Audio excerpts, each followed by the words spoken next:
All right, here's the thing. You're in the middle of a squat right now. You're in the middle of a bench press right now. You got one of two choices. You can bail, you can fail, or you can adapt. Today, Mornings in the Lab, we talk about adaptability.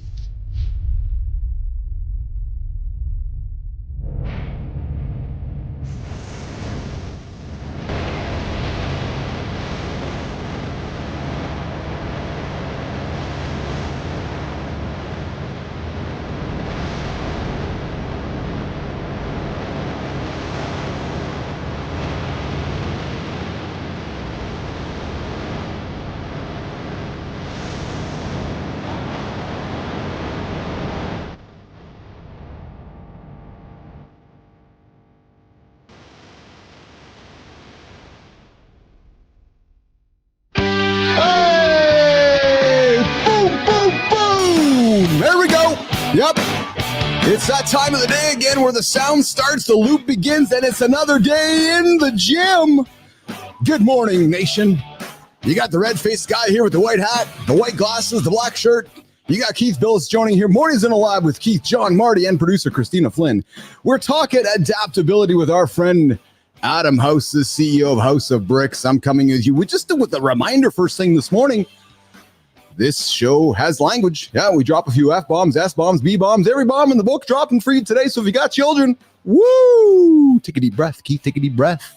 If you got children, put them in the room, put the headphones on, walk them out of the room, or sit them down and teach them about all the bad language that's going to come out of my mouth today. Yes. Or put the tip jar on the counter and say, hey, when Uncle Keith says, you're going to get $5. When old Johnny says, you're going to get $10. And when Marty says, wah, we're going to give you $5. Speaking of Marty, John, and producer Flynn, what's going on, nation? How are you today? Why did Marty get the weird sound, man? That's what I want to know. What are you talking about? Oh, so listen, guys, we got Johnny with he's got the Marty. He's got the tweed hat on today. Johnny's got the tweed hat on today. He's got the black glasses, the black shirt on. Christina's in her traditional black with the red lipstick. Marty's rocking purple, some purple rain today with the less brunches, more crunches shirt. Was that mauve? Oh no, is mauve? Is Marty wearing mauve today? I think it's Heather Gray. Is mauve a word? Is light blue. Word? Well, isn't it? Is it mauve, or am I off my rocker here? I call it mauve, but I think it's my sunglasses that are suggesting that it looks mauve to me. It's light blue. Yeah. But it's light blue. I'm offending my friend and my brother Marty 2 minutes into the show this morning with everything that I was dropping. And literally looks like he wants to leave. He's like, why did I even show up this morning? He's my boy's got thick skin over there. He's like, it's 4 minutes in. It's weird today. He's saying you're going to have to hit me harder than that, man. Oh man, it's the first morning. It's the first 15 minutes of the show. It's called the Morning Loop. It's where we get the show started. We're dropping you guys stuff that's unpredictable, information, entertainment, and fun around the loop here this morning. Hey, Adam House coming in. We're talking adaptability at the bottom of the hour. At the 15-minute mark, 60-minute mark, we're going to talk about remote work and this controversy that, hey, Johnny, Marty, apparently by 2027, remote work is going to be done. Nobody's doing remote work anymore. So everybody's going back to the office. You're like, what? Is that actually going to be a thing? That insinuates you went to the office to begin with. Well, that's the fucking problem. Come on, man. We going back to some office. Hey, no. Yeah. My office is the world, brother. I told myself in my 20s, I'm never going to an office. I'm never doing it. Damn it. They're talking smack. You know you're on the right track. That's it. Oh, I love it. Good morning, Enzo. Good to have you here this morning. Good to see you in the comments there. And Enzo's like, I remember when this was PG and then John joined. Yeah, Johnny joined and everything went to hell in a handbasket. But I was the line of the sand where everything got crazy. Was that it? That's it. Yeah, something like that. Okay.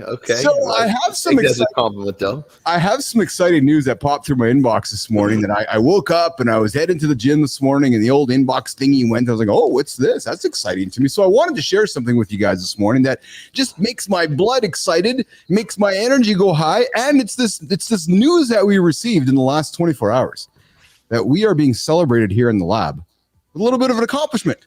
So a week ago, like less than a week ago, I put up a flag and I was like, hey, We just accomplished something. And then a week later, the flag went even a little bit higher. So nation, I want to thank all of you, and I want to thank all my great colleagues on the show. And I want to celebrate all of you with this little accomplishment that, according to today, Mornings in the Lab has achieved this accomplishment of 75,000 views.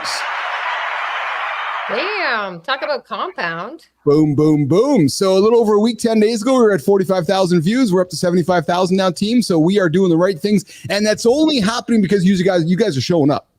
You guys are tuning in the mornings. You guys are tuning into our shorts. You're liking our content. You're coming back day after day. And I am forever grateful for that. The only morning show men that helps you guys get going, help you guys achieve those audacious goals. We're all about accountability. We're all about helping you achieve what you want to achieve without hitting the snooze button. So I thank you for every single one of those views, every single one of those minutes. And hey, John, Marty, Christina, when folks are hanging out with us, they're not just dipping in for a second or so. They're like, hey, I want to listen to a song with you guys. And listen, we're not talking to like Led Zeppelin 13-minute songs. We're not talking about a Post Malone 2-minute song. No, they're like hanging around for 3, 4, 5 minutes. So we thank you guys for hanging out with us every single day. We love having you guys in the room. What do you think of that, Marty, Johnny? 75,000 people showing up on a regular basis to come see us. Well, it tells us that we're basically putting some valuable shit on the table for people in the morning. I think we are. Marty, what do you think of that, brother? Hey, man, happy to hear. I've been here since day one, so it's good to see, man. You have been, absolutely. Tina? That's the part people don't talk about. It's fucking hard to be grinding when you're at 100, 200, 2,000. Yes. But you talk about the power of compounding. That's 45K 7-10 days ago to 75K. And let's be clear, we don't give a fuck about those numbers. We give a fuck about what those numbers represent. And those numbers represent putting valuable content out for our audience. Yes, exactly. I appreciate that, Tina. You're absolutely right. And good time. Listen, good time. We appreciate you. You've been hanging out with me, myself, and Marty since day one, and very, very grateful for that. And Enzo, my brother from another munner from the future, we know that you are a big part of those 75,000 views, so I very much appreciate that very much, Enzo. And to all you on the horizontals, I appreciate you guys as well. But listen, we're going to keep the conversation going with the morning loop, and something more fell into my inbox over the weekend. And Marty and John, I got something to throw at you guys. You guys are going to say, "What the fuck is this?" So, I was listening to a podcast last night, and I don't listen to many, but I listened to a podcast last night, and listening to it, and it's like, fuck, this is really good. These humans are great. I love the intonation. I love the content. And I thought, geez, this is awesome. Who are these folks? And then I was like, oh, really? I was surprised. I had a little laughter. And I thought, geez, I want to share this with Marty and John and Christina and see what they think. So I want to put something on here. Jimmy, we're going to run this, the Google's one-click thing here. I got it up on YouTube. But I want to share this with you guys. Google has a product called Notebook LLM. It's a large language model based on a notebook. We're going to talk a little bit of AI for a second, Johnny and Marty. So John, put the fax machine hat on. Marty, put your future hat on. And I want you to enlighten me with what you are going to hear and see. Well, I'm not going to see, but enlighten me with what you're going to hear next. Check this out. Hold on a second here, Jimmy. I can figure this out. Okay, we're going to do this here. We're going to go share screen, and I'm going to do this. Boom. Okay. Check this out, guys.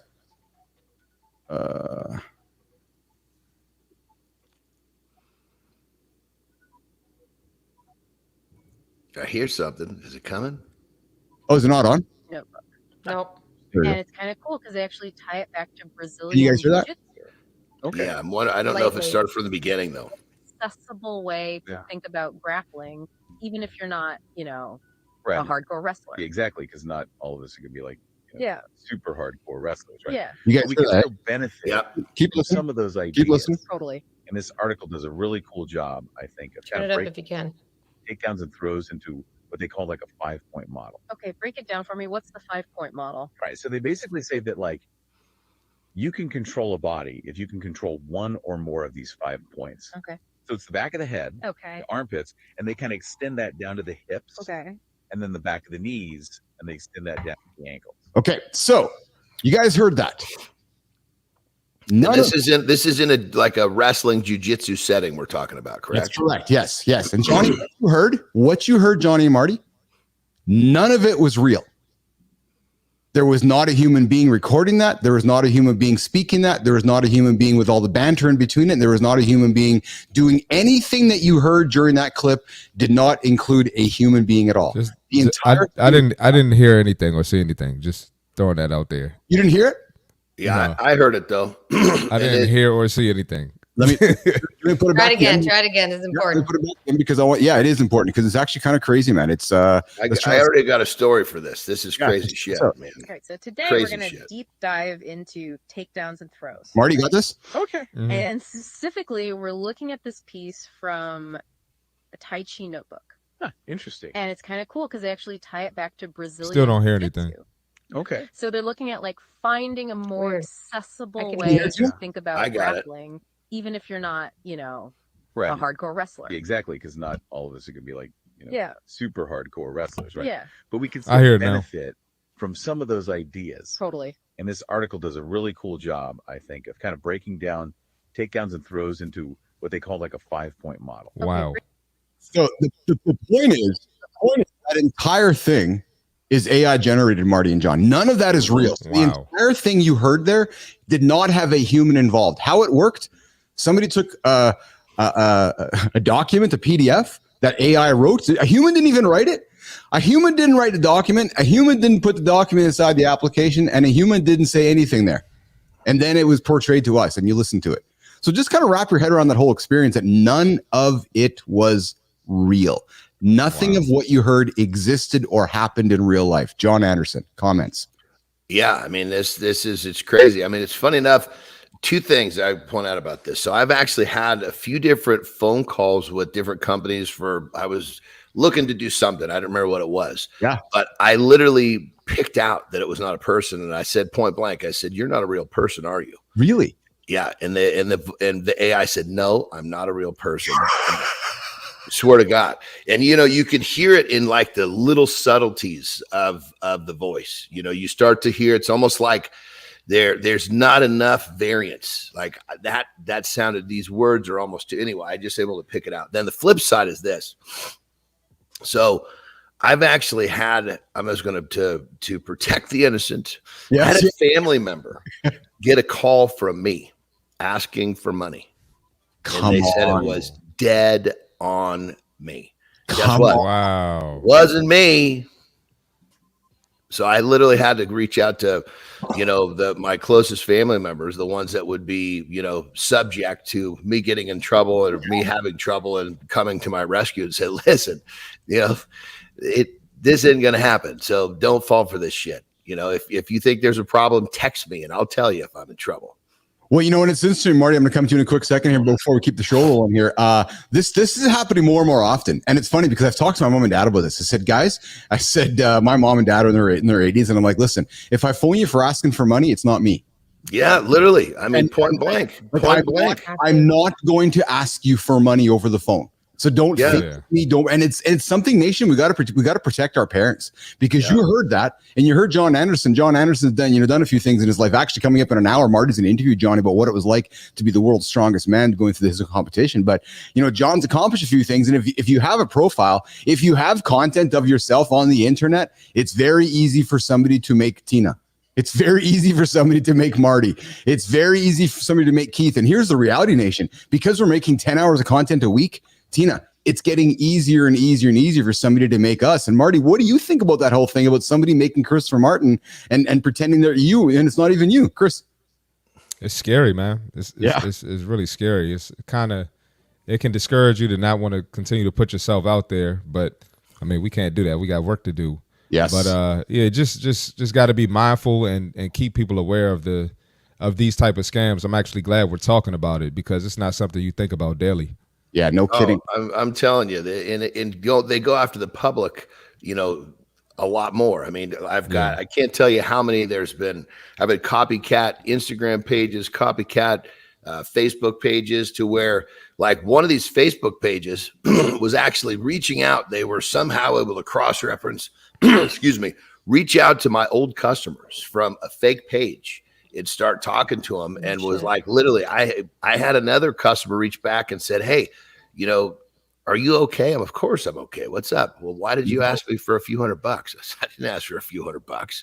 And I had to trace it all the way back to a fake page, you know. And then the crazy part is I report this son of a bitch, and Facebook tells me, no, you can't take it down.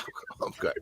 I'm the real one, you know. Jesus Christ, look at that page. They're doing a lot of illegal shit over there. And I'm sitting here trying to tell you, shut that down. And you're saying they're the real one. Yeah. So it's a tough nut to crack, man.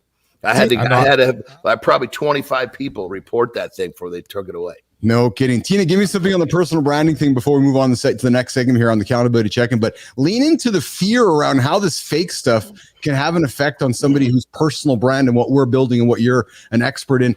Talk about how somebody can control their narrative, how somebody can control their brand before somebody else gets a hold of it by doing things like this. Tina.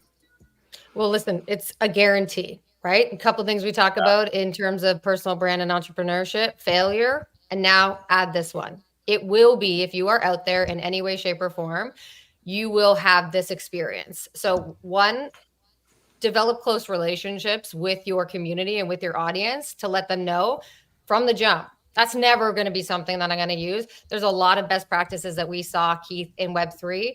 Scams happening all over the place. It means that you as an individual publicly and your community have to become hyper vigilant to any communication. Expect that it's fake, expect that it's a scam, and then go towards the other way with it. The second part is that, control your narrative. If you want to be out there, if you want to be building a personal brand, if you don't fill in the story, somebody else will, which means there's a lot more risk associated with what you're trying to do. You have to develop trust before you're putting it in an instance where somebody's not going to trust you.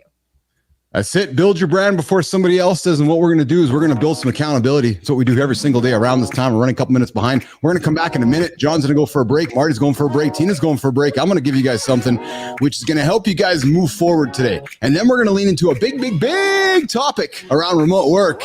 And apparently the world's all going back to work 2027. Who the fuck's doing that?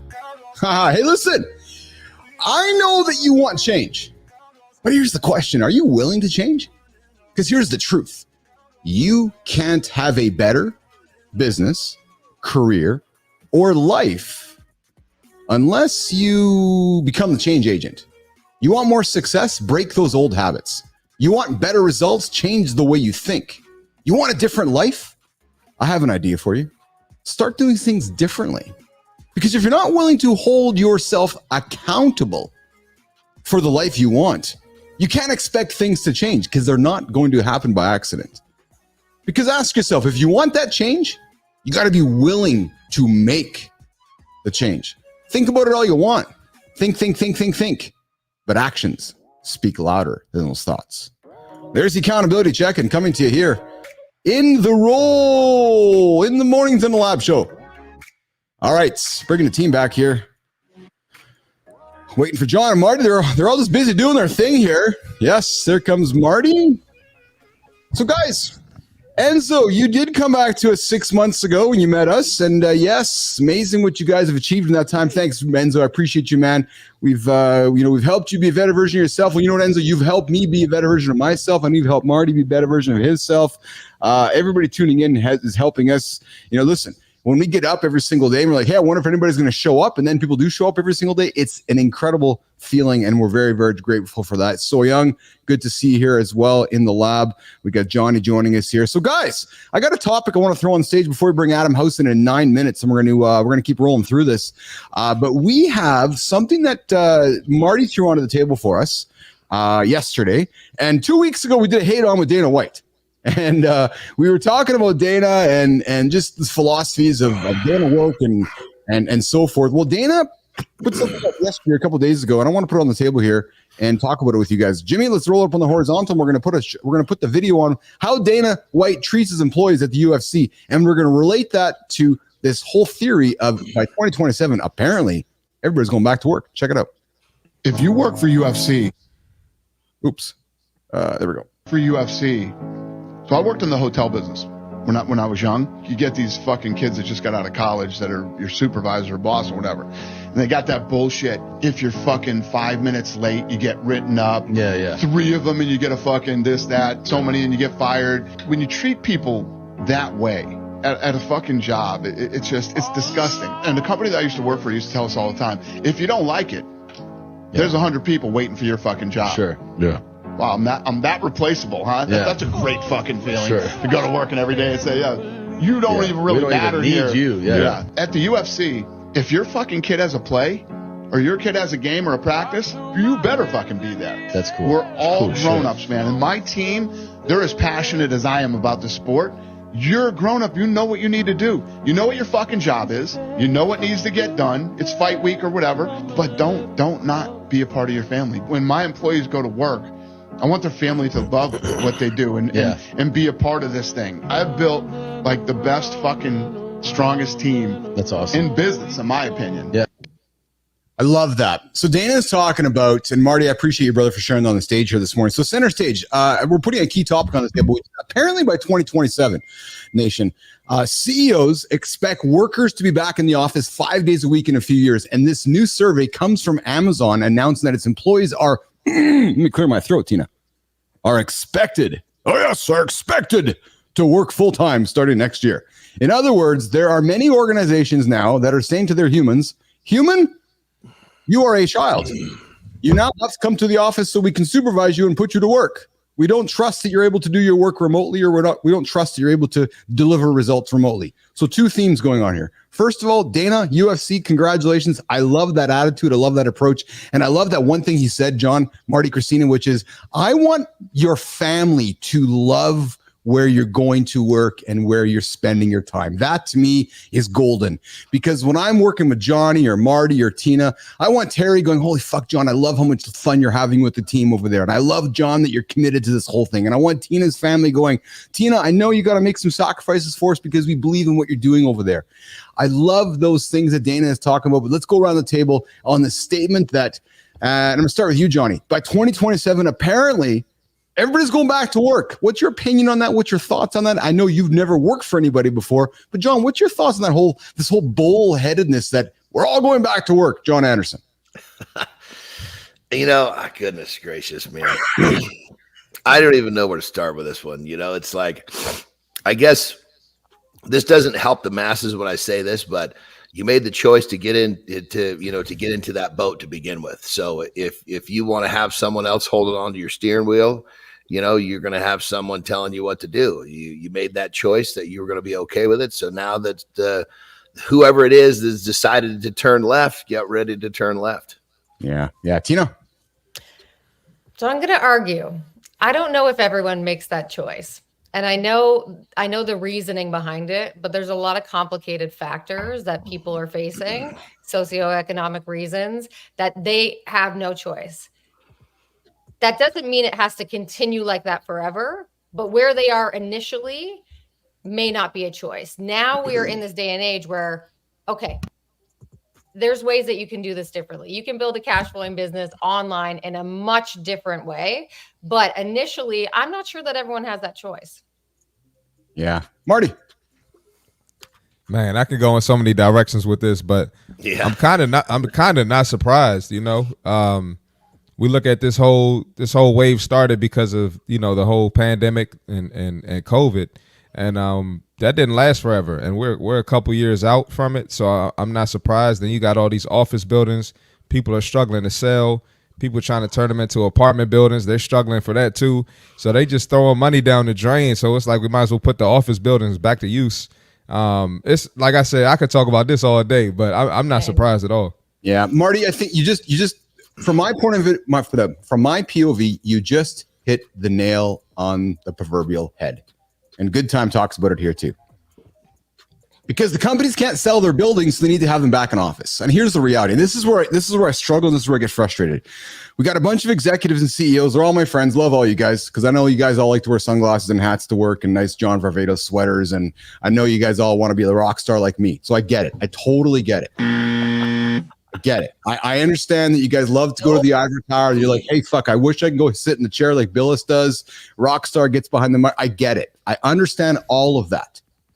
I like this, Keith. I just want you to be truthful with your team. That the reality is when you sit down and look at your books, you're like, hey, we just built this building, Johnny. Johnny's like, yeah, we built the building. Johnny, there's nobody in it. Holy fuck, man. Look at our books. We have no value on our books. And Good Time is saying that the value of our business is not as high as it used to be because there's nobody in our building. And because we can't lease the floors below it, and because nobody wants to come to work, the value of our building is nothing.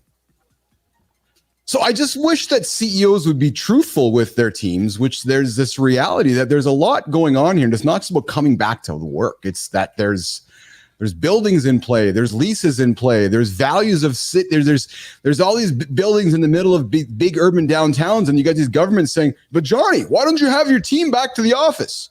Well, but Keith, I don't want to bring them back to the office. Yeah, but John, you're an upstanding citizen of Winnipeg, and you have 30,000 square feet of building, and there's nobody in it. Yeah, but I want to be a rock star like Keith. I want to get behind the microphone. No, but you got to bring them to work. The point is, nation, I'm just tired of CEOs bullshitting their team. I'm just tired of the CEO saying you got to come back to the office for what? Because there's no other reason.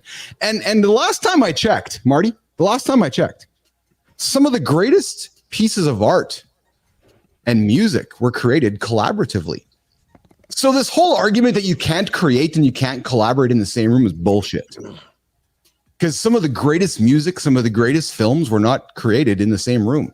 So I do understand that there are certain buildings and certain work where we all have to get together and do it on site or do it in an office or do it in a facility. I get all that. But for the most part, let's just be truthful. Let's stop fucking talking about there's reasons why we think we need to have our people back when the reality is it's very much a real estate play. That's the truth. It's more of a real estate play than anything to get people back to the office. So and you can fight it, but this shit's not going away. No, it's not. There's only going to be a certain generation of people that you might be able to actually boss back to work because we're suckers. We're a little bit older and we grew up a little bit differently. Yes. I promise you, one generation left, and you cannot boss these people around. It's not going to happen. Yeah. Well, part of that too, and which I love to see, and we actually hit a stat in one of the shows prior, was that this younger generation, like 70% of them are driven by purpose, which now when you're driven by purpose, all of the rules change. And that's the thing that I, really, when it comes down to it, if these leaders would be more concerned with changing their team's lives, as well as changing their customers' lives, then the equation would be more complete and it would work better and everybody would be happier, bosses, employees, and clients and customers. Yes. More like shareholders' lives. That's right. That's right. Johnny, question for you before we bring Adam host here in 2 minutes. We're gonna get to the fit tip here in a quick second. Johnny, you got 3 young daughters that are growing up and working their way into the world. Do they think about going to work in a building? I know that you're like, I haven't worked in a job anywhere, but your daughters are their own humans. Do they have a desire to go work somewhere? Are they intrigued by this remote work type stuff, or what kind of things do they think about, John, the girls? Well, because they're driven by purpose, because I pounded that into their heads, they don't really care. It doesn't make a difference where they're going to work because they're going with the idea that they've got something, they're making a difference. So whether they're working from their homes that day or they're working from their office, it really doesn't matter to them. They just know that they're driven to make a difference. I'm going to bring Adam host in a quick second, but I'm going to wrap this comment up. In 2014, I wrote an article. I published it on Medium. It was called "Why Are We All Going to Work?"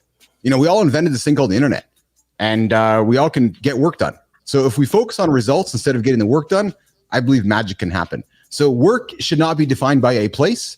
Work should be defined by results. There's my statement. We're going to bring Adam host in to talk about this as well in a couple of minutes, but first we're going to do this. Marty. Let's get it. Get it, Marty. Come on, man. All right, we got the fitness tip for today. We're going to talk about building muscle, right? It's not just here to shape your body, but it's here to increase your metabolism. That's a key that most people don't think about when they're in the gym. So here's the connection. Muscle tissue burns more calories at rest compared to fat. So when you put all this time in to build muscle, when you go to work, when you go to sleep, you're going to burn more calories, which will in turn, and eventually have you burn more fat. Strength training keeps your metabolism elevated for hours after your workout, thanks to excess post-exercise oxygen consumption, also known as EPOC. All right. If you want to boost your metabolism, you got to focus on 3 exercises, 3 big lifts me and Johnny talk about every week on here. You got deadlifts, work your entire posterior chain, activating large muscle groups, glutes, hamstrings, and back. Okay. We got squats. You know I love squats. I'm hitting squats today. I don't know if Johnny and Keith are hitting squats today, but I am. All right. This is going to engage every muscle in your leg. All right. It's going to work your core and it's going to work your lower back. Super powerful movement, heavy lift that challenges your metabolism by working the biggest muscles in your body, which are on your legs. You got bench press, chest, shoulders, and triceps. Big time compound movement. I hit that yesterday for International Chest Day. And this is going to hit your upper body muscles, and it's going to increase your overall muscle mass, which is also going to help your caloric expenditure. These full body movements engage multiple muscle groups, and it's going to lead to more calories burning during your day after your workout. Hit those big lifts, and that's your fitness tip for today. There's the fit tip of the day from Christopher Martin. I was getting caught with the buttons there. And we're going to bring in this guy here. And I got some music for him this morning. And I blew the budget. Ooh, check this out. Check out the entry there, Marty. Ooh, listen to the build. Oh, just building in anticipation. And no, we're not anticipating Johnny coming out of the restroom right now. But we got a young man joining us from the stunning hills of Michigan. We're bringing in our friend who's a builder. And he builds things brick by brick by brick. And we all know to build things with strength, we got to build a strong foundation. So today we are pleased, more than pleased, to welcome with this massive introduction, our friend. Is he our friend, guys? Our friend Adam House. Yes, he is. Adam, what's up, brother? Looking sharp, up, Adam. Looking sharp. New headphones. Oh, Adam, you're styling and profiling today, brother. You're muted there, pal. Get you off mute. Get you off mute there. There. I can hear him. Can you guys hear him? I cannot hear him. I got him. Okay, good. There you go. Yeah, good. There you go. What's going on, Adam? Doing great, brother. Doing good, man. How you doing?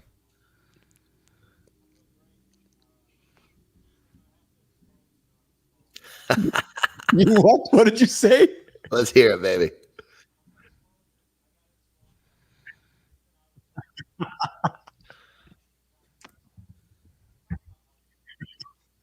Oh, shit.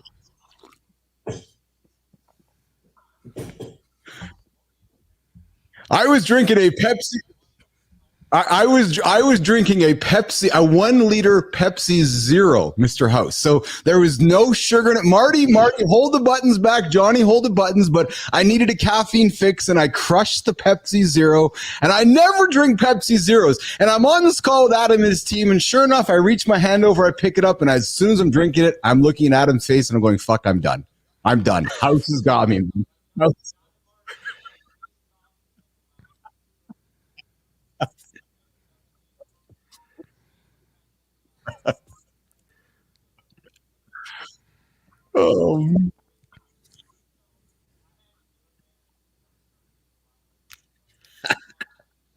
Yes. That's it. The real friend will be honest. That's it. I appreciate you keeping me accountable, Mr. House. I appreciate you keeping Come on, Keith. That's it. Adam's here to talk today about adapting or dying. We're talking about the brutal reality of business today. And you know what, guys? Success isn't guaranteed. It's not guaranteed. We all wake up, we try to do our things. It's not guaranteed. And why sticking to your old playbook is killing you. Adam, 40% of businesses fail because they don't adapt to market changes. I know you jumped in here at the end of our last segment, though, about remote work and so forth. But 40%, they fail because they don't adapt to market changes. Adam, do entrepreneurs do they fall too in love with their original ideas, refusing to adapt, refusing to pivot? And are they too loyal to an initial vision? Adam, talk about the power of adaptability and what we can give entrepreneurs something to think about to help them move through adaptability and winning? Adam.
Yeah. Tina, when you hear the word adapting, what do you think about that when you hear, you've been an entrepreneur yourself, Tina, and so forth, and adapting is the hardest thing. And I open the show up, which is, you're in a squat and sometimes like, fuck, I can't get up. You can either fail or you can blast your way to the top. Why is it so hard for entrepreneurs to adapt, Tina? And why do we get so focused on a initial vision without moving past it? I think that's in a lot of cases what we think got us to that point and that moment in time was, oh, well, I think differently. And this is what got me here. What the challenges of the struggle is you face your ego. And so if you've got this big vision, you start something, you make a lot of promises to a lot of people when you're starting as an entrepreneur and you're saying, look at me, I'm doing something real different and y'all don't know it. And then if you have to face changing that vision, even though that is 100% a guarantee, what you start with will not be what you end up with, your ego takes a really big hit. And it says, well, fuck, if I went out there and I told all these people I was doing this, if I change it, does that reflect on me poorly? Does that reflect on my product poorly? Does that mean they're not going to have trust and faith in me? And I think those are really difficult things to admit as an entrepreneur. Yeah, I think it's just, Johnny, John, you are a man of adaptability. Strong man, bodybuilding, wrestling, you've had to adapt your entire life. There's this old cliche, adapt or die. It's the oldest cliche in the book in many ways. But when you hear that word adapt, John, it's a simple word, but it means so much. Lean into that for us, buddy. Yeah. Well, I mean, again, I figured out how to do all this shit on my own, my way. I didn't have the skills to follow the pack, so to speak. And so I go back to like some of the things that this is just what in my mind, what I hear and what I feel. So in all of my ventures, I'm always carving my own path, whether it be entrepreneurship or athletics or whatever it is. There's always this, we're always taking steps, there's no question. You got to take daily steps. Then the question is, do those steps have to just be slightly changed a little bit here and there? That's just these little tiny pivots, which is obviously a part of adapting. And so in my mind, what I'm looking for is I'm looking for a certain level of progression. And what I feel, it's almost like I feel wind in what I used to have hair, I can kind of feel it, meaning that the steps and the pivots that I'm making are keeping that forward progression at pace that I'm pleased with. And if I find that if I don't feel that wind through my hair, so to speak, which is kind of a feeling I get in my ventures, then I know that those pivots need to be stronger, or need to be a little bit more aggressive to find that path that's going to bring me back to where I feel that wind in my hair. But keep in mind, the steps never stop. That's you're stepping every day. Question is, do you just need to align those things a little bit differently? Yeah, very true. Adam, we'll get you up on the vertical here in a quick second to make sure your auto's working. But Marty, question for you, brother. Again, I've been a fan of your journey, Marty, which is why we're hanging out together. Jeff Bezos is quoted as saying, the best entrepreneurs don't change. The best entrepreneurs don't adapt. They create change. You did exactly that. You're in Los Angeles, pandemic happens, and you're like, holy fuck, I either got to adapt or die. And you made that change, Marty. Lean into that whole idea of not adapting. You created change for yourself. Talk about that, Chris. Oh, yeah. So I kind of just believe, I'm in charge of my reality. I create my reality. So, I'm sure Johnny felt some of the effects of the pandemic in California. It was crazy out there, man. So I went to Mexico for 6 months, brother. Well, I ain't got the lake house in Mexico. Right? I ain't got it yet. Not yet. I'm not, maybe when I'm 52 or 50, maybe. But I got one or two options. I can sit here and bitch about it, or I can make my reality better than what it's supposed to be.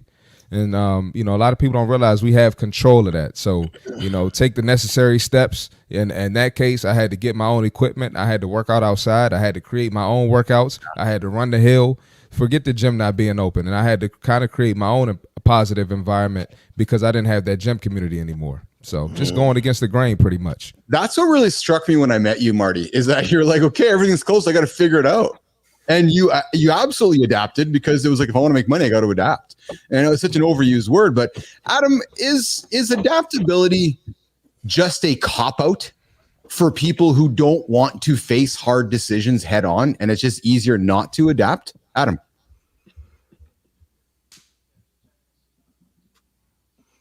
Oh, I don't got you on the vertical. I got you no audio on the vertical there, pal. So, Johnny, is adaptability a cop-out for people who don't want to face hard decisions head on, Johnny? Well, I think that's a great question. And I think what it comes down to is first off, you have to make sure that you've got the balls to be taking those difficult steps every day.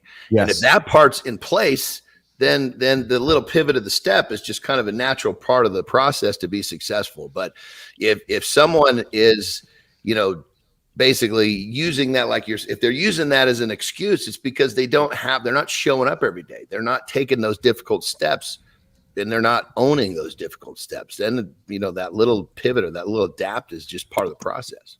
It's funny because I was telling Tina with someone before the show here, I did a big Peloton ride, I did a big workout, and I'm often reminded, and John, Marty, think about this when we do weights, right? When we finish a set, this thought process of zero resistance, get rest in, because what you're not doing is you're not celebrating what you accomplished. You're getting yourself ready for what's about to come next.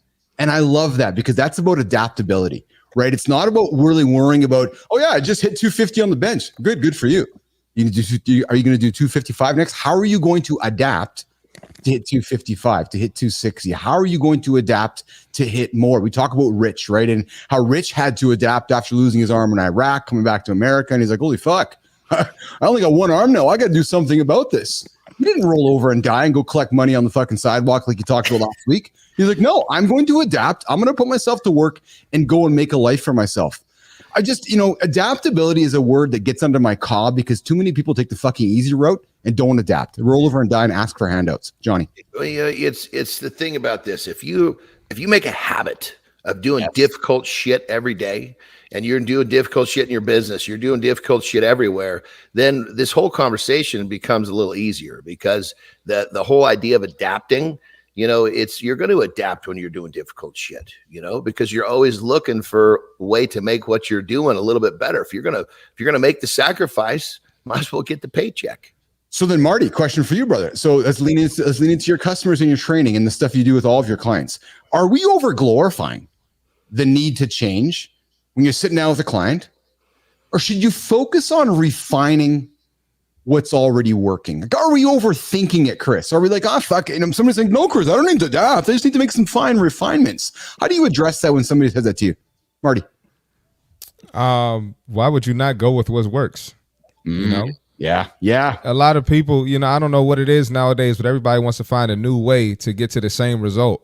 A sexier way to get to the same result. It doesn't make any sense. But if boring and simple works, let's do boring and simple, because sexy and quick, it didn't get you sexy and real quick. You know what, brother, I love this. And you know what the bottom line is? What's sexy is the guy that has the balls to do the shit that's not sexy every day. Yep. Yeah. Isn't that true though? Right. And that's wildly underrated too. Very much.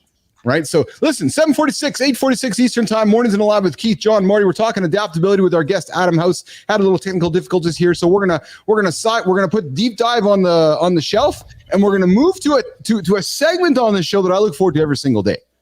And no, it's not me opening the fridge and seeing John's face on my eggs. By the way, coming up in the BAPL store in the future, stickers with John's face to put on your eggs to remind you to eat your protein. It's actually happened in my life. I open my fridge and I see John's face on my eggs. Why? Well, where was my face when you were putting your hands on that big soda? Yeah.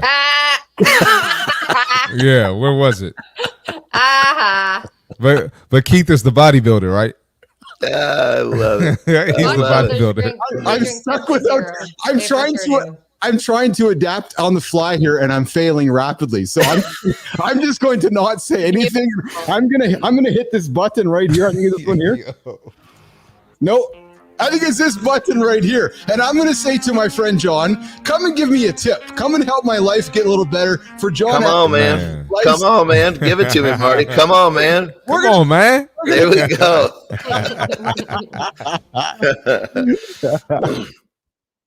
All right. As always, we want some really, really simple, actionable stuff. But today, it's not only actionable, but I really want to get you thinking about a concept here.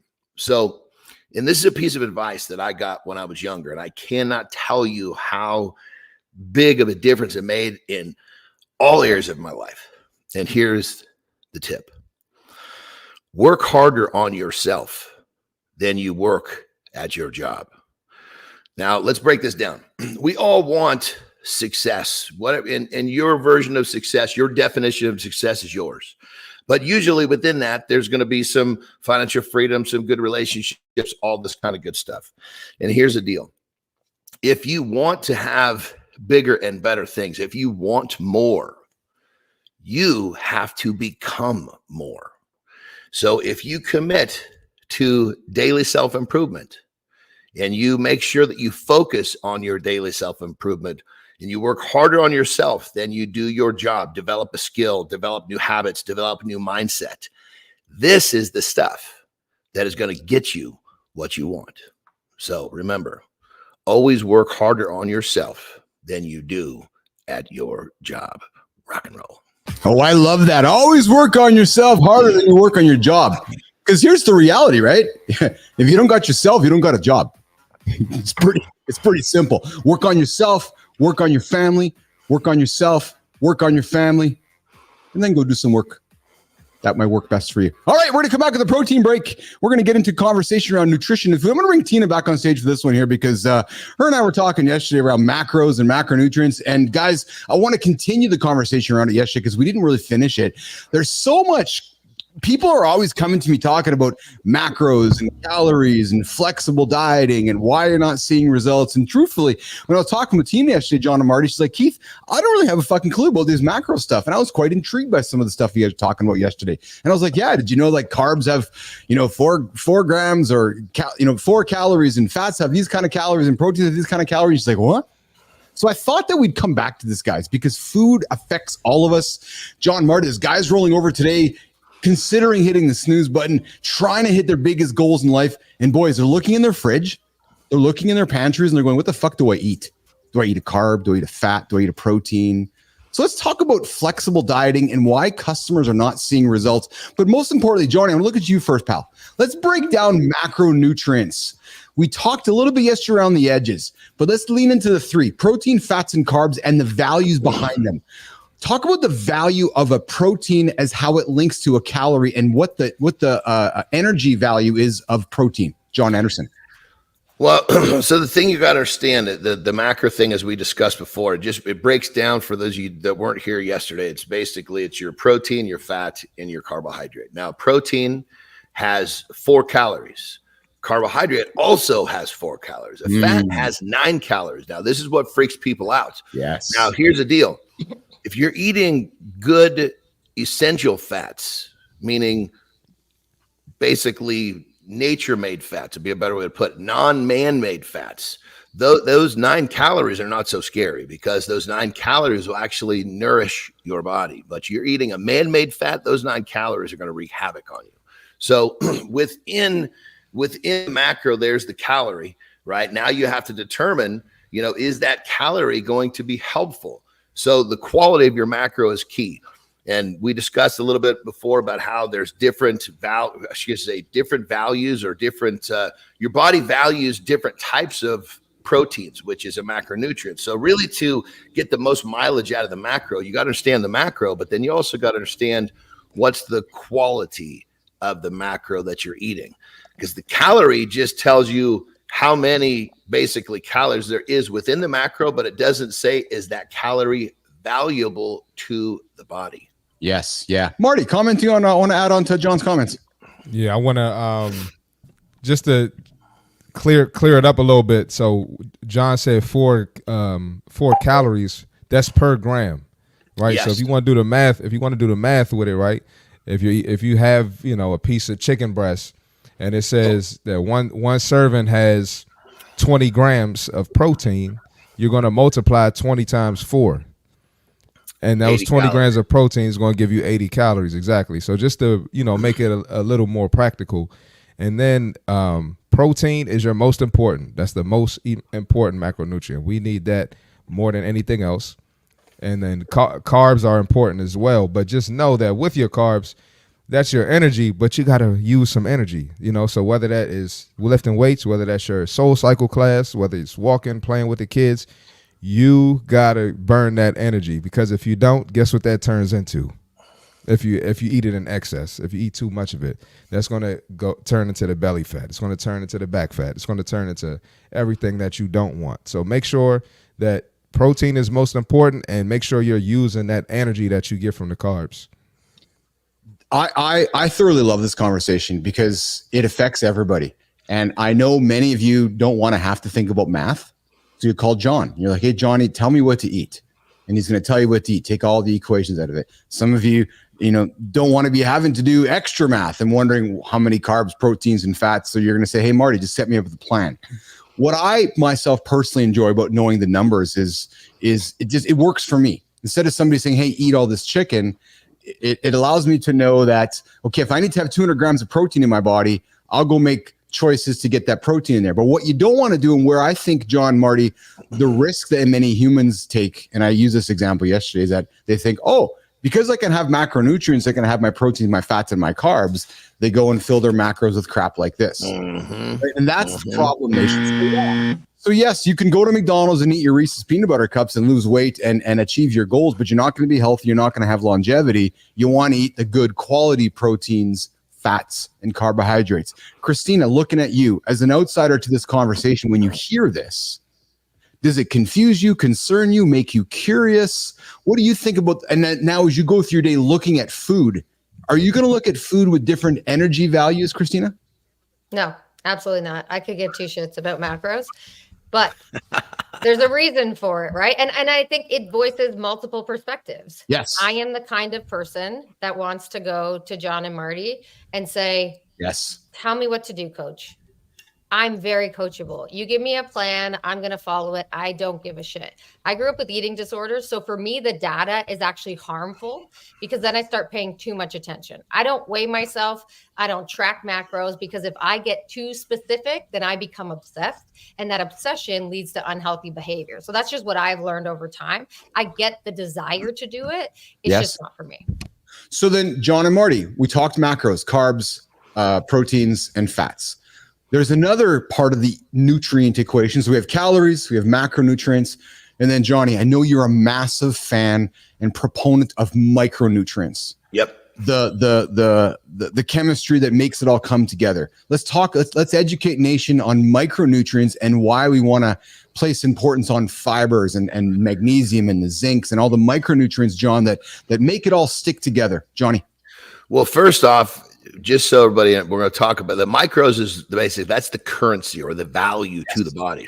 Yeah. So let's just cut to a real quick chase. If you want to get more food with the micros, just start eating single ingredient foods. When you eat processed foods, the odds are most of the micros have been processed right out of that food. Yeah. If it's even real food at all. Yeah. So what we got to think about is this. You can have, like Keith just put up that piece of candy. You could have 200 calories, right, of that candy, and you could have 200 calories of a whole real food. And the body looks at those completely differently because the whole real food is going to contain actual substance that the body can use. Another way to put it would be, automobiles are designed to run on gasoline. If we put kerosene in the gas tank, would we wonder why it didn't run properly or broke down? Of course not, because the car was designed to run on gasoline. Well, if we put kerosene in the tank, we got a problem. Well, processed foods. Our bodies were not designed to burn processed foods efficiently. So if you don't feel well, if you've got this slow rippling health issues, it's almost always going to come down to what you're eating. Yeah. Marty, how do you talk to your clients about micronutrients? And so I'm going to suspect some people come to you like, oh yeah, Marty, I'm not getting my abs because I haven't taken my magnesium. Right. Or they're like, yeah, but Marty, I only have a Kit Kat once a week, or I only have a Reese's peanut butter cup every day. But Marty, there's protein in my Reese's peanut butter cup. Or Marty, how come, these micronutrients aren't giving me the results?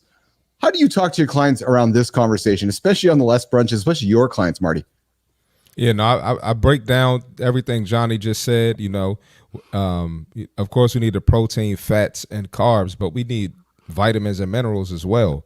So are you eating your fruits? Are you eating your vegetables? And I just basically tell them, pick ones that you like and eat those on a regular. You don't have to necessarily always switch it up, but get something that you enjoy. So for myself, I enjoy blueberries. I enjoy strawberries, and then, tangerines, clementines, things of that nature, getting my vitamin C, and I pretty much just stick with those. I switch it up every now and then, might switch to the watermelon one day, but I just do the things that I like. And as far as my vegetables, I do green beans, I do asparagus, pretty much more, and I'll do like spinach and kale salads, but that's what I like. So that's what I eat all the time. And you can keep it real simple. And remember, your food is for fuel. So yeah, you can get bored with it. Like I said, you can switch it up, but remember, this is for fuel. So I'm eating to perform well on this show. I'm eating to perform well in the gym, perform well for my clients, perform well for my family. When I go see mom, I don't want to be a dead fish. I want to have some energy. So remember what you're eating for, and that'll probably change your mindset to make sure you're getting those in on the regular. And let me just extend that a little bit. And Marty, I'm sure you can back this up. When you get someone off the processed foods and you get them eating the real whole foods, at first they think it's kind of boring because like, oh my God, they're so used to all the shit that they were eating before. But what ends up happening about that 2 or 3 month mark, they were eating for purpose, but all of a sudden now they want that food. That real good whole food is something that they desire because their body is saying, I want that. People say, what's your favorite food? My favorite food is steak. It's because my body wants steak. You know what I mean? My body doesn't want pizza. I mean, I eat pizza. I feel like I'm terrible, man. I feel awful.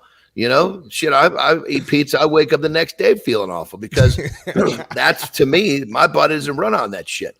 I eat only whole real foods, and I want those whole real foods. I don't want the junk. You just get a Big Mac close to my face and it'd be like, is there a dog turd in this thing? It doesn't smell right to me.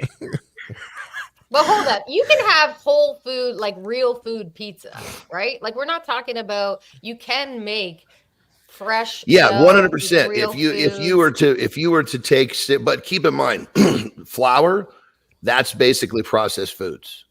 So I don't digest flour well at all of any nature. There's a difference. Like people don't understand, like bread, granted, a lot of people eat bread and a lot of people have no problem eating bread. But some people, they react terribly to bread and they don't know it. I react terribly to bread. If I'm going to eat a carbohydrate, it's going to be a potato or rice because it's single ingredient. It's not been altered by man. So when I say pizza, it's because one way or the next, you got to process part of that to make that pizza. And to me, if it's processed, my body doesn't want it. Yeah, we got Shinku Gold coming in here in the comments here. Shinku, I appreciate you, man. I know you subscribed to the channel. Hey, reminder to all you tuning in right now. We're working on growing the channel here. I invite you to subscribe to the channel, comment on the channel, share it with your friends. Tell us what you like. Tell us what you don't like. But Shinku Gold is coming in here with Nation. I take iron, calcium, zinc, vitamin A, vitamin B complex every single day. And he talks about the fact that steak with broccoli, mushrooms, onion, and jalapenos. I'm getting hungry right now. I hope Lauren's tuning into this because I'm kind of getting hungry thinking about all this right now. Shinko's like, no fast food, all good stuff. Pizza's high in carbs. And he also talks about the fact that I minimize carbs and fats, and I'm getting good results. Johnny, lean into this for a quick minute before we come back with the Brand Bite with Christina Flynn, but talk about minimizing carbs and fats and getting good results. You first, Marty, second. I think the first thing, like when someone just said, I don't eat pizza, too much carbs. Well, first off, those carbs are processed. That's the first problem. So you got to understand that, when you're eating carbohydrate or you're eating fats, are they the right ones? And if you get that out of the way, yes, it's only essential fat. Yes, it's an unaltered version of a carbohydrate. That's going to change the rules of your game altogether. You're playing a different game at that point. And most people just don't have the knowledge of food to understand this. And that's where half the problem is. You have to be educated on food. And that's one of my things. I educate my people on food. I talk to them about food, not numbers. The numbers don't dedicate how many micros are in what they're eating. We talk about the food I need them to eat. Now they're learning, okay, these foods have the nutrients I need. And even better, they start to realize these foods make me react in a way that I want to react. I want to feel that way. I want to look that way. And it's really unique to the individual. Yes. But my way of looking at it is to educate someone on how they can eat in a lifestyle that's going to make them feel, look, and perform the way they want to. Exceptional. Marty, close the comment off before we go to the Brand Bite and Stank Nasty. No, this is not pre-recorded. This is a live show, 8 o'clock Eastern time, Monday to Friday, right here on the channel. Marty. And I'll just say, a lot of people demonize carbs, but really look at the carbs you're eating. If your carbs are mostly pizza and it's not potatoes, rice, fruits, vegetables, that's why you think carbs suck. That's why you're scared of carbs. So I strongly encourage you not to eliminate carbs from your diet. Really take inventory and, stop demonizing carbs because our body needs it. Yes. And if I can perhaps close a comment from somebody who's jokingly not the bodybuilder, who leans in much to my friends John and Marty to talk about these things, know what your goals are. Know what your goals are. If you're into endurance athletics like Rich, you're probably going to want to have fuel in your body to hit your goals. If you're looking to have a six-pack and be very lean, your diet and the things you're doing are very different than what Rich is doing. So know what your goals are, and then go sit down and talk to Marty. Go sit down and talk to Johnny and achieve those goals. All right, guys. Great conversation on the protein break. We clearly are going to keep coming back to this because this is nonstop. It affects every single one of us. And here's what I know, guys. When we start our day, we go through the day, we wonder what the hell we're going to eat. And John, I know you, pal, your clients are always saying, what should I eat? What should I eat? What should I eat? And you're like, hey, man, just have a bag of proteins just have a bag of nuts in your pocket. That would be one of the tips. Yes. And real quick, I do want to put in one little more, one more thought for people here with this whole thing. So one of the things that I do with all of my clients is I do a test with the carbohydrate. And it's basically not to make them carb free or not. It's just to get the reaction from the body. So I do a test with a series of, I test the carbohydrate being that's the macronutrient that's in question, because some people respond really, really well with only fibrous carbs and essential fats. But you have to figure out is that body, is it designed to do that? Is it actually, when I say designed, is its design going to accept that path and operate at a high level? So just keep in mind, there is no single formula for anyone. And Marty's talked about, the value of carbohydrates, and carbohydrates do have value, but just remember they can be used as a tool or they can be used as a crutch. Question is, how are you using them? Yes. And I'm going to bring Tina on here a quick second. One last comment for you guys is, and John said it too, you have to enjoy the process. You have to find a way to enjoy the journey, right? So just because you start with your trainer on Monday doesn't mean you're lean by Tuesday. When your trainer's like, hey, I need you to eat some carbohydrates for the week, you got to trust. You got to trust. And you know that it's a journey over a long period of time. And why do I tell you that, nation?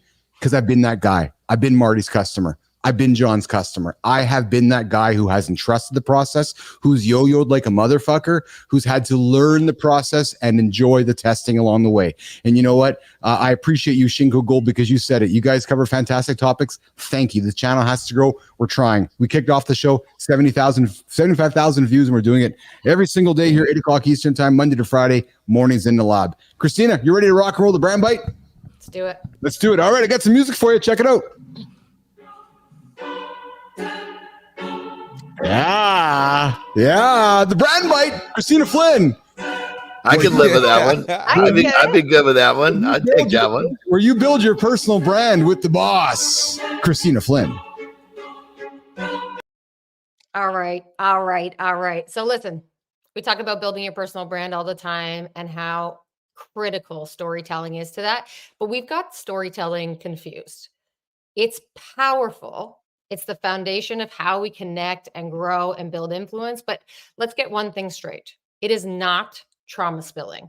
We've come to know storytelling as you better show up. You better show me your most vulnerable self at all times. You better tell me all the shit that you have ever been through. And as your audience, I'm entitled to that.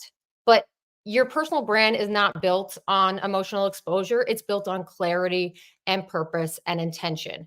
Yes, 100% your traumas are real and they're valid, but not every story is meant for public consumption. And not everyone is entitled to your story. So your story isn't your pain, it's your power. And instead of sharing every painful detail, ask yourself, am I sharing this for a connection or am I searching for validation? Does this story align with my purpose and my values?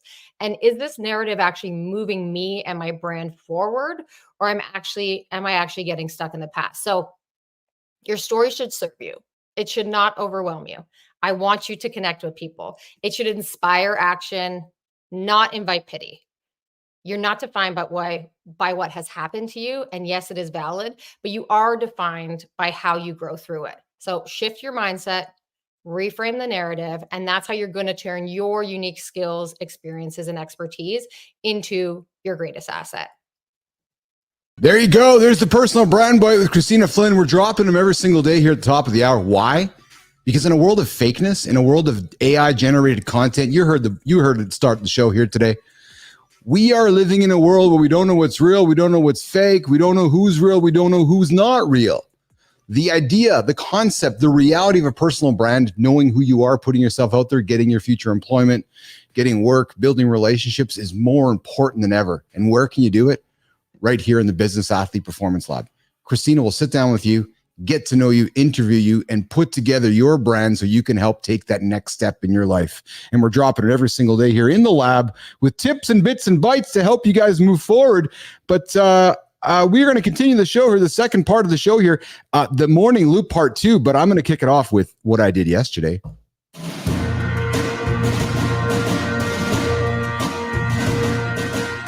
Yes, sirree!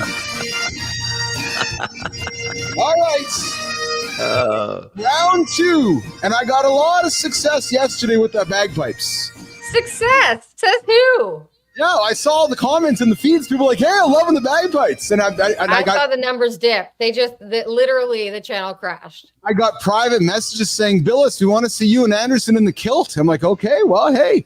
And then I got some messages saying, we want to see Bilous, Marty, and Andersen in the kilts. And they said, we want to see you guys go on tour. I'm like, okay. Hey, so you just might see Jon and Keith and Marty doing the kilt tour across North America. Shinku Gold is telling me that the channel is crashing because we are introducing the bagpipes. It's the Morning Loop Part 2. Mornings in the Lab with Keith, Jon, Marty, our producer Christina Flynn here. It's the only show that helps you guys get your day started with bagpipes or not. And we like to talk about content and conversations that help you guys move forward. We kicked off the show at 8 o'clock Eastern time. We talked about the fact that we hit 75,000 views here in the last week. We talked about this new product from Google, Notebook LLM, where you never know what's fake. And Johnny was talking about the fact that people are faking. Jon's friends are getting faked out by Jon calling him, and it's not even Jon. So we talked about that earlier today. We talked about remote work. We talked about macronutrients. And where are we at so far today, Christina? How's the show? How are you thinking the show's going so far today, Christina? I like it. I like the energy. I like the vibe. Listen, tell me any other show that you can tune in and hear about remote work, macronutrients, adaptability, and see a Dana White clip. I dare you. That's it. It's exactly it. Only on Mornings in the Lab with Keith, Jon, C. Marty Fit, and producer Christina Finn. Hey, so I was reading something. We talk about nutrition. We talk about fitness here on the show. We talk about business, entrepreneurship. Arnold Schwarzenegger has shared how improved VO2 max can reduce risk of death by 17% and heart disease by 18%. Jon, Marty, do you guys do you think much about VO2 max? Johnny, especially as we're getting older, is it something you think about in your head, my friend? I think when it comes down to it, there's a lot of things that we talk about in these details that, can help people and, blah, blah, blah, blah, blah. And unfortunately, many of these tips are designed for people who didn't stay in the game, meaning they didn't stay on their nutrition. They didn't stay on their exercise. They're not staying on their sleep. So I hate to say it, but some of the stuff, I just don't think about because it doesn't, I've been playing by the rules the whole time. If I wasn't playing by the rules and I, was my health ripple effect was going the wrong way, I might pay closer attention to this stuff. So I think I just look at it. We live a certain way and it gives us what we want, health included. Yeah. And so when we're talking VO2 max, it's a measure of the total amount of oxygen used during exercise and is considered one of the leading markers for long lasting health and longevity. And what we talk about here in the show is giving you guys to think about, giving you guys to move yourselves forward with concepts and ideas. And it seems like in the fitness industry, in the health industry, every single year, every single few months, there's a new fad, new concept to think about. The reality is VO2 max, it's really talking about the measurement of the oxygen, used during exercise. And, as Jon has said, if you're looking for a quick fix, you're not getting it up today, all of a sudden improve your VO2 max. Right. So it's learning how to do things on an accumulative basis, day after day after day, to increase that and reduce that risk of death by, reduce your risk of death and reduce, your likelihood of heart disease. Marty, what about you? Do you talk about VO2 max to your clients and do you pay attention? All the time. Listen, our heart is a muscle. You got to work that muscle, and if you walk up a flight of steps and you're struggling and you huffing and puffing, we need to increase VO2 max. We need to work our heart more. We need to work in some more cardio. And I gave the fitness tip yesterday. I don't know if y'all remember. I talked about, not holding on to the treadmill. Just simple things like that are going to challenge your heart and challenge your cardiovascular. Just do it. You know what I mean?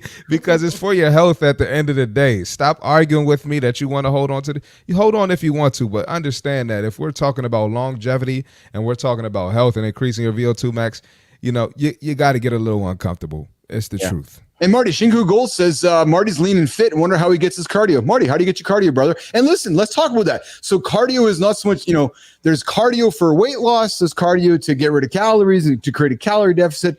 But there's also cardio, I'm speaking obviously generally, about your heart. Talk about how you use cardio for your heart, Marty. I mean, I do different things. I'm always switching it up. I do incline walk. I do sprints. I do Stairmaster. Sometimes I superset with the weight, so I get a cardio benefit from the weight. So I do a drop set. I'm always switching jump rope, box jumps. I like to do a lot of athletic things, but I'm always switching it up. I get my cardio in many different ways, but those are probably the main ways right there I just mentioned. One of the things that Arnold talks about, and here's just some scientific facts, but VO2 max might be a better indicator of mortality rather than your cholesterol, BMI, or blood glucose. And we know that society is rapidly moving away from BMI. You look at a guy like Jon, he's 280 pounds. His BMI is probably going to say that he's 6 foot and he's probably obese. Exactly. It's actually quite bizarre. So let's not pay much attention to the BMI. One study found that people with a stronger VO2 max had a 45% reduced risk for all-cause mortality compared to those with worse scores. That's because VO2 max is possibly the best way to assess cardiovascular health and strength. Tina, looking to you as a female, do you pay any attention to VO2 max? Do you consider it? Is it cross your mind, or is this somewhat of the first time that it's coming across your purview? Yeah, literally you said VO2 max. I was like, what the fuck is that? I had no idea what you were talking about. I understand the value of thinking about it. For me, I guess what I wonder, you just said this, like we talk about these concepts all the time of BMI or, like these health standards that are set for us, but it typically takes about 5, 10 or so years. And then we realize, well, with new science, actually, it's kind of full of shit. Is VO2 max like kind of the same as BMI? And just in the future, we're going to look at it and be like, well, we thought it was that thing, but it's really not. It has nothing to do with that. That's why I think simplicity is so key. Yes. And I got to jump on this, man, because here's the thing. We can focus on VO2 max. We can focus on BMI. We can focus on all this shit that distracts us from doing what we really need to do, so these things don't matter anymore. Yeah. Move your butt. If you move, if your body moves, and if you eat properly and you sleep properly, all of this fucking shit that we're talking about just drifts away like a fart in the wind. Yeah. So it really comes down to this shit is distracting us from, let's figure out BMI. No, how about just make sure that you move every day? If you move every day and you challenge yourself every day with something physical and you eat right, BMI and all, VO2 max, all this stuff just becomes details that just kind of float away. Again, don't get lost in the details. Focus on what matters. Well, you know what, Johnny, I'm glad you said that. And I got some comments coming from the side here. AA Michael. So these podcasts are for people with lack of discipline to get inspired. Yeah, something like that. We are a show that helps people achieve their big goals, helps people be accountable, give people things to think about as they start their day, give people a reason not to hit the fucking snooze button. You hit the snooze button, you're 9 minutes behind. But here's what I love about what John said. And Tina, it leans into what we talked about yesterday about the algorithm. Everybody gets caught up in so many of the most unimportant things. Yes. Just put the work in. Just show up. And as Johnny said before, get moving. And sometimes movement creates momentum, and sometimes that movement creates momentum in the right direction, and then sometimes that movement creates momentum into the right direction. Get moving. Getting caught up in the details often prevents you from moving forward, right? And Schwarzenegger wraps it up this way before we move to John and Marty in the gym. He says this, normally discovering your VO2 max would require all this equipment and all this scientific stuff. Like Johnny just said, get up and go for a fucking walk. Thank you. Jesus Christ. That's it. Go for a walk, Nathan. And now you guys achieve your goals. Marty. And it goes right into the my lifestyle tip. If you work on yourself, which means eat right, which means a little exercise, that's all part of working on yourself. All this shit just drifts away. Yes, absolutely. Marty, close it up before we go to in the gym, pal. I was going to say, hit that comment by Fablic right there. We ain't got enough time to do that. Oh, hey, man. come on, brother. Come on, man. Come Give on, it man. To You got 24 hours in your day. Yeah. You ain't. Man. You could have been working out before you typed that comment. So you're not busy your whole 24. If you had time to write that comment, you could have been getting a workout in right there. Brother, let's break that down. There's 24 hours in a loop. You're going to sleep for 8. You're going to work for 8. Oh, shit, there's 8 more left. Let me tell you, you ain't brushing your teeth and taking a shower and taking a dump for 8 hours. What are you doing with the rest of that time, brother? Come on. Come on. Don't say you don't have time. Say you don't want to do it. And as Shinky goes, mastering his domain. There's always time.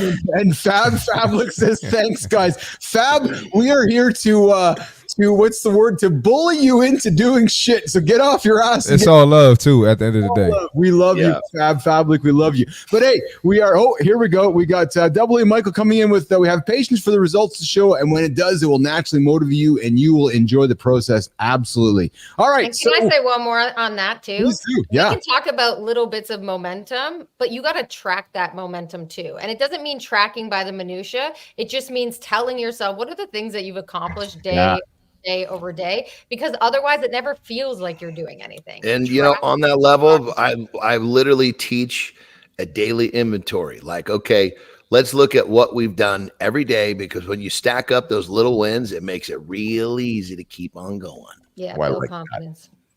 All right, guys, we're gonna move the conversation to the left. We're gonna invite John and Marty into a segment of the show we called In the Gym with John and Marty, the only place on the planet you can sit down with one of the world's strongest men, one of the greatest bodybuilders of all time, one of the greatest wrestlers of all time, one of the greatest D1 athletes of all time, with the greatest less brunches, more crunches merchandise on the planet.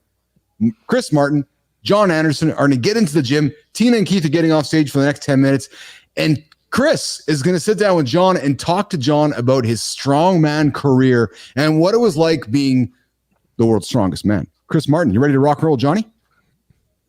Quick correction. I was the North American strongest man, never the world's strongest man. Oh, well, so okay. I say one of the world's strongest men. So thanks for that. Well, for sure. I mean, I was ranked in the top 10 a few times, top 20 quite often. But in terms of the actual strongest, my biggest title was North American strongest man. I appreciate that clarity. And you know what I appreciate, Tina and Marty? I love humility.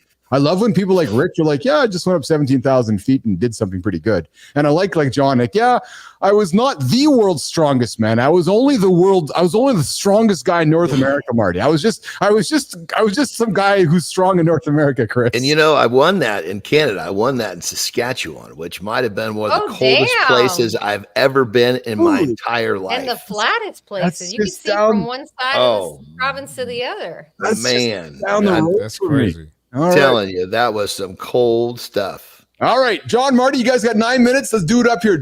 Marty, I want to hear what Johnny's got to say about being North America's strongest man. Tina, let's get out of here. Hey, Keith, you know I like to dig into people, man. I know you do, brother. Go do it. All right, John. So what started you? What got you on this path? Was it after, you owned the gym? Was it after wrestling? Talk about that a little bit. Well, I mean, it goes back to being a slow little bastard. I had some whopping learning disabilities. So my mom recognized this, and we didn't have a TV in the house because she knew that was going to make it worse. And so when I did get to see TV or got to go to the movies, it was very impactful. And I saw the movie Conan the Barbarian for the first time. I'd never even seen Arnold before. I'd never seen a human being like that. And it just, it hit me in the chest. And, shortly after this time is when I started to discover that I was good at lifting weights. And so really the journey kind of came along from the fact that I realized I had success lifting weights. And then I started to realize as I was getting good at lifting weights that I was, and keep in mind, I had gotten rid of the fat boy was gone. I was a pretty jack looking dude. But I recognized, and some of my training partners are telling me that I was far stronger than I looked. So I had this, I don't know, I guess you'd say as an edge with lifting heavy shit, not just looking the part. And so ultimately, I trained, all through college and, came out of college. And in my mind, I still got the mind of the fat little boy. So I didn't believe that I was strong enough to do it. Looking back, I was. I just didn't believe in myself yet. And so it came down to what really pulled the trigger for me was one of my training partners. He said, look, we've been training together for 10 years and you're the strongest guy wherever we go by a long shot. He's all, I don't have that strength. You left me in the dust a long time ago. He said, if you won't compete for yourself, do it for me. And I was like, whoa. Okay, I guess I need to pull up my panties and give this a crack. And so at that point, I went to my first contest, won it, qualified for a national, won it, went to the pro nationals and placed high enough to get on the international team, and off I went. So what kind of lifts do those involve? Like squat, deadlift, bench? What kind of lifts were you doing? Yeah, I mean, strongman is like, of course, there's, you're dealing with squats and deadlifts, but you're pulling airplanes and lifting up Atlas stones and flipping over cars. A lot of real functional shit. And, one of the things that I really had to learn with my training in strongman is I had to really understand that I needed to pursue failure because you were basically given a time limit to do as much as you could in that time limit, which means you were going to fail. And if you were stepping in, when your name was called and you came out of the tent and the cameras were on, if you were afraid to fail, you weren't going to do very well. I mean, of course, you're driven by failure, but you're going after it because when you're pursuing failure, you're getting deeper into the process. So I taught myself to pursue failure in the gym, where I would literally, most people when they're squatting, the squat in the cage, in the squat rack. So me realizing I needed to take things to the next level and teach myself to truly pursue failure, I started squatting on the outside. So I would move the hooks to where basically when I stood up and took a step back, there was nothing around me. And I would tell my training partners to get back because I had zero intention of putting it away. I was going to crash. I was going to fail. And so when I would, shit, man, at this time I'm putting like 700 pounds on there and I'm going after just all I'm trying to do is get one more rep than the last time. And when you realize that pursuit of failure brings you it bears so much fruit. The outcome is so massive, that right there really kind of taught me how to pursue failure. And what I learned in the gym, I just carried that into business. I carried it into everything, but especially into strongman. When I learned to literally go out there and pursue failing is when I really started to excel. So tell us about the time, you got your ass kicked. Was it a person? Was it a bad day? And how did that get you to the next level? Like, what did you do to overcome that and hit those goals and become the strongest man in North America? Well, that's a good question. I mean, when it comes down to it, if you're not getting your ass kicked, I guess the question you're asked for a day or a circumstance, and I guess like a scenario. Give us a story time. And I guess what I'm just thinking out loud here. My first reaction to that is I was always trying to find a situation where I was getting my ass kicked. And so especially in training, when you're getting your ass kicked, you're getting better. And so what that prompted me to do was to basically go and seek training partners that were better than me in these disciplines. So I had a training partner for the power lifts, because power lifts, squat and deadlift was a big part of strongman. I had a training partner for the actual events themselves, for strongman events. I had a training partner for Olympic lifting. And so their job as my training partner and coach was to kick my ass. So I got my ass kicked all the time. And what it would be is it would basically be me pushing myself as far as I thought I could go, knowing that training partner coach was going to find a way to get me to take one more step or one more rep. And so when it comes down to it, like I'll tell a story of often what I would do to practice this is I would take 405, or I would take basically 4 plates or 5 plates or 6 plates, which is 405, 595, or 585. And I would use this as an exercise with squat. But what I would do is I would basically use this as an opportunity to get my ass kicked, because, like, for example, on a set of 405, man, I was doing in the 40 reps in one set. And so so I was getting myself in a position where I knew I was going to get my ass kicked. And I did this very regularly. And my training partner's job was to make sure that I got past where I thought I could go. So, in a set like, for example, doing like, 495, 5 plates a side, 27 was my best on that one. And anytime I got over 20, it was 21 was just hammer time. 22 was even more. So I would get myself in these positions, and I would basically just start biting it off one at a time. I say, you know what? I know I can do one more. And I take a deep breath, and I go down and I come back up. And I know I can do one more. And at this point, I'm not counting, because my training partner is doing the tallying for me. I'm just biting off one, because I don't want, it's at that point, can I do one more? It's a distraction. It's the only question I have is can I do one more? And even when I would crash, we basically fail, meaning I couldn't stand back up, I still believed I could do one more, because that belief was what allowed me to get through all of those, the reps up to that point. Because that voice in your head is saying, you're going to die. You're a dipshit. What are you doing? Go home. It's saying everything it needs to do to get you out of there. But you break it down to the most simple format. And when you're really, really enduring discomfort, you break it down into these little micro steps, because you can take one more breath. You can take one more step. You can get one more rep until you don't. And usually when all the dust settles, you've made it further than you did before. And that right there is, that's a philosophy that I applied to all areas of my life that has served me extraordinarily well. In the Gym with Jon and Marty. What a great segment. Marty, you want to wrap it up, pal? I was listening in right from beginning to end here, because I love hearing the story about Jon's journey. And Marty, some great questions. But Marty, you want to close it up with Johnny, pal? Yeah. First of all, great story. But anybody who's scared to chase failure or scared to chase that ass kicking, what are some words for them, Johnny? I think when it comes down to it, you're only scared of what you don't know. Because number one, getting your ass kicked doesn't hurt as bad as the anxiety that you're having about getting your ass kicked. And then number two, getting your ass kicked actually makes you feel really good.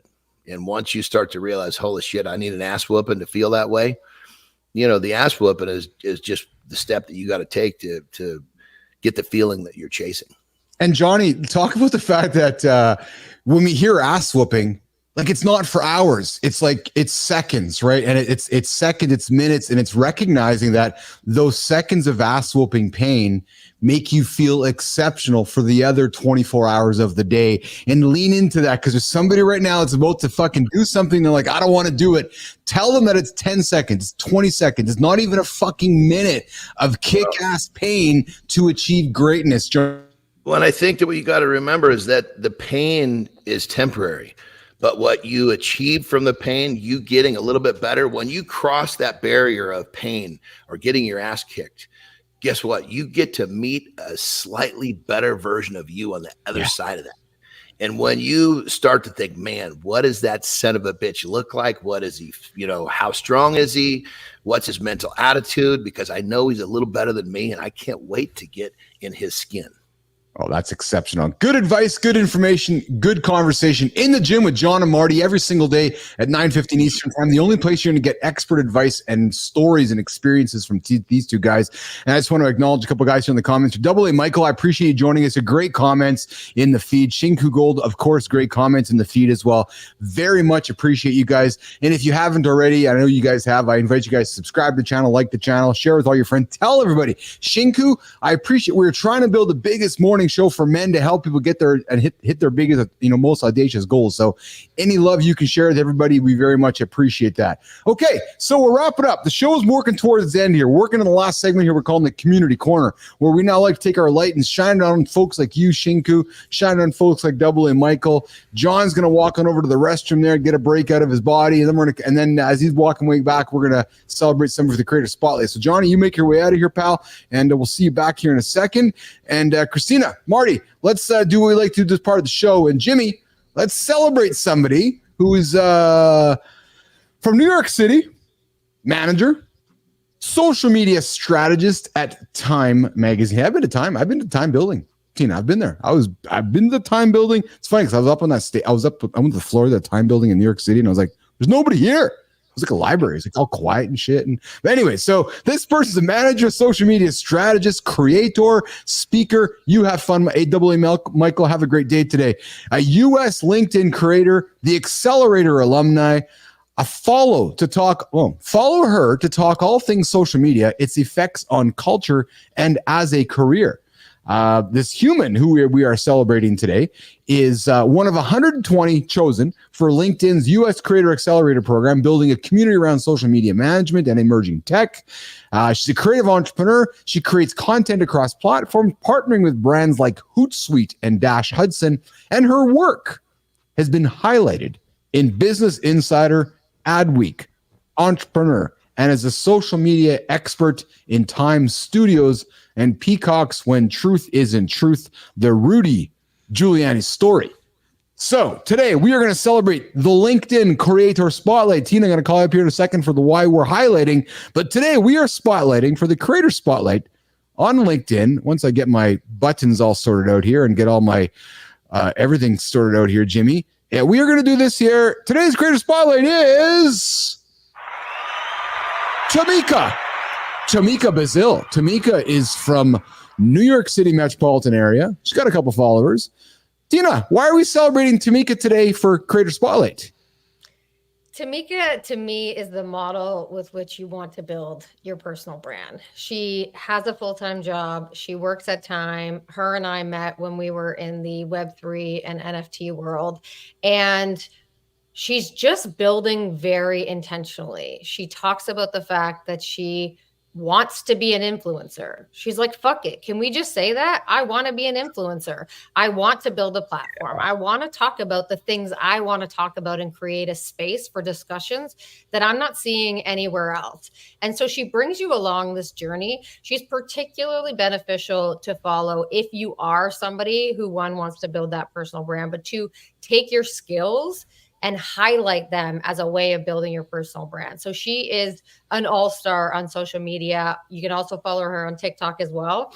But she's just a great model of somebody to look to say, okay, if I've got this skill in this area, what's a way that I can share and educate people on that skill so that they can learn from me, therefore get connected to me, and I can build a bigger platform based on that information and that audience. So I think she's just a fucking powerhouse, to be honest. And she's so real all the time being herself. It's really refreshing. Awesome. Tamika Bazil, we are celebrating you on the Mornings in the Lab Creator Spotlight, where we take a light, we shine it on people on the LinkedIn platform, and we celebrate you. Why? Because we want to. Why? Because nobody else does. Why? Because it's the right thing to do. We love to celebrate good humans, great work right here, Mornings in the Lab. So Tamika, we officially are inviting you to join our show where you can celebrate somebody who's having an impact on you. Tamika Bazil, congratulations on your Creator Spotlight celebration. All right, so guys, team, wow, 97 minutes has gone by. We are working on wrapping up today's show again. What a fun show again. A lot of energy coming in. We talked adaptability with Adam House. We talked about AI. We talked about Johnny's friends being called by fake Johnny. So we kicked off the show with, if mom and dad and you're getting phone calls from people you think is somebody like John or Marty or Keith, it might not be. We're living in a world now where there's more fake content out there than ever. So be wary of the phone calls being made into your house. What else we talked about? We talked about Dana White. And we talked about work from home, and maybe everybody's going back to work in 2027. And admittedly, Christina, I did not do the best job at looking. We had some great comments that I put into the LinkedIn feed yesterday around this work from home topic. So those of you tuning in right now, I apologize we didn't get it back into that. Perhaps we'll get back into that later this week, because it's clear that the work from home, remote work stuff is a hot button for everybody. We talked about macronutrients. We talked about micronutrients. We talked about VO2 max, but most importantly, we talked about moving. We talked about don't get caught up in all the details. Get up, get moving, walk towards failure. Going around the table and wrapping it up. Favorite part of the show today, Chris Martin. Man, favorite part of the show. It was a great show. I think me and John on the macro and micronutrients, I think that was a great segment. Yeah, I agree. I agree. I did want to add, I got a fake TikTok out there too. So messages on TikTok. You made it. It ain't me. Are you serious? Tell me about this. Tell me about this. Yeah, there's literally a fake TikTok, and they write the captions like it's me. Like they write the same way I make jokes and my sarcasm, they're doing the same thing. So it's kind of creepy. So be on the lookout for the fake C. Marty Fitz telling you to have more brunches and less crunches. Because Chris is going to tell you to have less brunches and more crunches. The fake guy is going to tell you to have more brunches and less crunches. Exactly. Johnny, favorite part of the show today, brother? What'd you take from today's show, pal? There's a lot of good stuff. I think I always kind of look for, I always look for a good takeaway. And, if all of what we talked about, if you take and you look at your daily rhythm, your daily loop, your 24-hour loop, and if you start implementing different behavior patterns, habits, whatever you want to call them, sometimes people don't like the word habit, but if you start implementing a few of these positive changes into your day, and they don't have to be big ones, so many of the issues that we talked about get solved all by themselves. Yes, very, very true. Just got to put the work in and get to work. Tina, final word to you before we say goodbye. I mean, we talked about it from the AI perspective. It can be scary if you're putting yourself out there when this is the new reality. I think So Young Park, I saw a comment like, it makes me want to not do this. I think I want to challenge that. And this is the reason why you need to do this. Yeah. Because if you do it half-ass, it'll be very easy for somebody to take your storyline and make it whatever the fuck they want. If you're out there right now, you're building this body of work, you're building this content, nobody is going to be able to question you, your intentions, your values, your morals, and the way in which you're building. So get in front of it. Don't try to catch up afterwards. Yeah, and on that level, when you find yourself not wanting to do something, it's almost a guarantee that's what you should be doing. Oh, that's magic, because you know what? I got a leg day coming up here, and I'm sitting here right now, boys. I do not want to do it because it's going to be a tough one. But you know what that means, Johnny? I got to go get at it, baby. Get at it. Exactly right. So, and you know what, Tina? I love that you said around this fact that if you don't control it, somebody else is going to. And Nation, if you've been listening to the show, you've already heard it. There's a fake Jon Andersen out there. There's a fake Christopher Martin out there. There's probably a fake Keith Bilous out there, and I'm sure there's a fake Christina Flynn out there. There is on Instagram. But what you will find is a real John, a real Keith, a real Marty, and a real Flynn every single day, Monday to Friday, 8 o'clock Eastern time, giving you guys content and conversation to help start your day and help you achieve the most biggest, hairiest, audacious goals in your life with stacking habits day after day. Team, let's get out of here. Let's come back tomorrow. Welcome Rich Ingram into the lab. Talk some endurance, talk some mental resilience, and keep rocking and rolling with Business Athlete Nation. For all of you that joined in, AA Maiku, Shinku Gold, So Young, fuck all of you. Thank you for showing up today. I appreciate all of you. We'll see you all tomorrow.